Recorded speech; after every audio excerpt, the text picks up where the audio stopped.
बाबा इस बात के लिए रोज समझाते रहते हैं, वशीकरण मंत्र। तो अभी कौन सा वशीकरण मंत्र जपते रहे? वो है ना, मंत्र जपे तिलक लगे।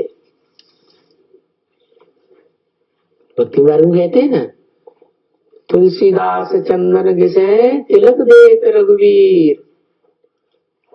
क्या? कौन चंदन घिसे?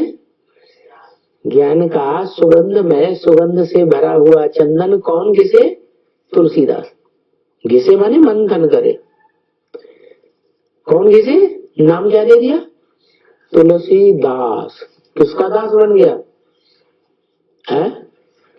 अरे तुलसी का दास बन गया या राधा का दास बन गया है? तुलसी का दास बना। अरे तुलसी जो है वो स्वयं दासी के रूप में आंगन में रहती है कि बेडरूम में रहती है? कहाँ रहती है? आंगन में रखी जाती है। तुलसी वृंदा का नाम है। वो वृंदा खुद ही भगवान का सेवा सुरसा छोड़ करके भगवान की बंदी बन करके रहना छोड़ दिया और राक्षस राज जालंधर की पत्नी बन गई, उसे पसंद कर लिया। वो तो खुद ही दासी बन जाती है राक्षसों की। तो उस तुलसी का दास बन गया। कौन है? कौन? तुलसीदास। ये तुलसीदास कौन था? ब्रह्म वाक्य मुरली में बोला है, शास्त्रों में, अपने अपने शास्त्रों में अपनी ही महिमा कर दी है। तो रामायण शास्त्र में कौन सी आत्मा ने अपनी महिमा की?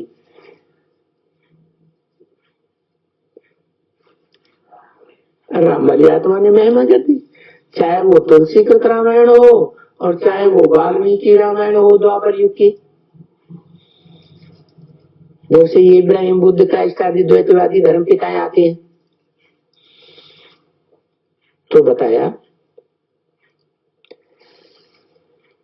कि तुलसीदास चंदन घिसे तिलक देत रघुवीर। रघु माने सूर्य वंश का जो वीर है, साक्षात सूर्य, ज्ञान सूर्य भगवान, ऊंच ते ऊंच। वो क्या करते हैं? जो तुलसी दास चंदन घिसते हैं, ज्ञान की मंथन चिंतन करते हैं, उनका अपना बन जाता है ज्ञान। मंथन करेंगे तो अपना बनेगा, मंथन नहीं करेंगे तो अपना नहीं बनेगा। जैसे भोजन खाते हैं, चबाएंगे तो रस बनेगा, लार मिलेगी और वो खून बनाएगा। और खाना लिया आप गए अंदर तो वो खून नहीं बनाएगा। ऐसे ही जो ईश्वर ने ज्ञान दिया है, अखूट ज्ञान के भंडार ने जो दिया है, सिर्फ सुन लिया, दूसरों को सुना दिया, उससे कुछ फायदा नहीं होगा। क्या करना है? जो दिया है उसका मंथन करना अंदर अंदर। और मंथन कब चलता है? क्या मंथन कब चलता है?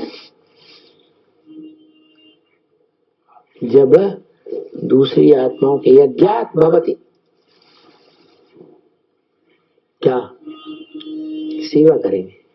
यज्ञ सेवा जितनी हम करते हैं उतना मंथन खुद ही चलता है, चलाना नहीं पड़ता। यज्ञात भवति भूतानि, यज्ञ सेवा जितनी करेंगे उतनी प्राणियों की उत्पत्ति होगी। उत्पत्ति कब होगी? जब मनन चिंतन मंथन करेंगे, तभी अपनी प्रजा बनेगी। क्या प्रजा बने? बच्चे, रचना, बाप को रचना रचने के लिए क्या करना पड़ता है? हाँ? अरे देह का मंथन करना पड़ता है ना, तभी तो बच्चा पैदा होता है। एड़ी चोटी की ताकत लगाता है मंथन करने के लिए, तभी पैदाइश होती है रचना की। तो ऐसे ही ये बेहद की बात है। ज्ञान का मनन चिंतन मंथन कब चलेगा? जब ईश्वरीय सेवा करेंगे। ईश्वरीय सेवा करने से प्राणियों का जन्म होता है।